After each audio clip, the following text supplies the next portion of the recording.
A new clapback from the head coach of the Indiana Fever, who's accusing the WNBA's critics of trying to hijack the league with hate. Listen to this. The hate, the fear-mongering, the divisiveness, the stuff that's trying to hijack our league will not win. Love will win.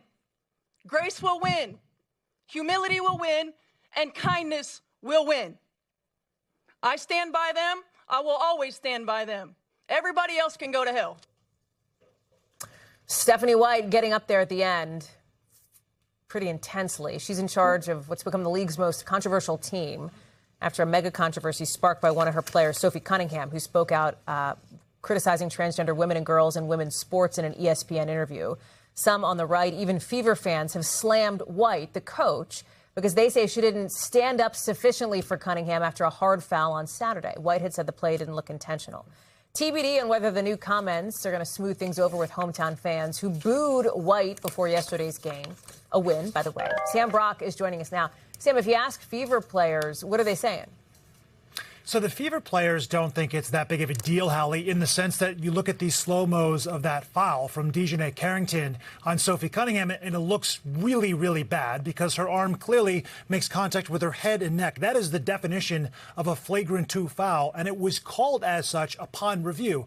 The reality, though, Sophie Cunningham herself said, look, we're good here. My coach, Stephanie White, definitely has my back. There's no issues, but she wasn't looking at frame by frame what was happening in that moment. And it's worth also saying that White did, in her remarks after the game, say it was a foul. She just said that Carrington, who was a player that she coached in Connecticut, was a hard-nosed player, and you're not just going to go get a layup at the hoop if you want to, and she's defending the rim. So that's sort of like the bigger picture of all of this. But then, as you mentioned, there's the backdrop of all of the controversy surrounding this one basketball team in Indiana for all these things that are happening off of the court. We're going to get to that in a second, but first, there was actual booing going on from the fans directed at a coach. Like, it's hard to think of a precedent for that. The lieutenant governor of Indiana came out. He sort of stoked the flames in this and said that basically, okay, Indiana Fever, you need to let Stephanie White go. No solid coach would ever take the side of the opposing team's player who committed a flagrant foul on one of your own players.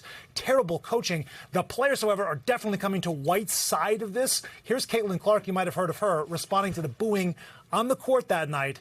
Take a listen. There was no way we were losing this game for her. And, you know, it's tough. Like, that's my head coach. Like, I hated that our fans booed her before the game. That made me a little sick, to be honest. And you can disagree and this and that, and I get it. It's professional sports. People are going to boo. But, like, at the end of the day, that's our head coach, and we're going to ride for her, and we're always going to have our back, and that's never going to tear our locker room apart. Hallie, the bottom line is it sounds like players and coach feel like there's some exploiting going on of issues off the court that is suddenly becoming a major issue because of who the players are involved. And that's sort of what you've seen with Coach White here over the course of the last couple of days. Sam Brock on the WB tonight. Sam, thank you. We thank you for watching. And remember, stay updated on breaking news and top stories on the NBC News app or watch live on our YouTube channel.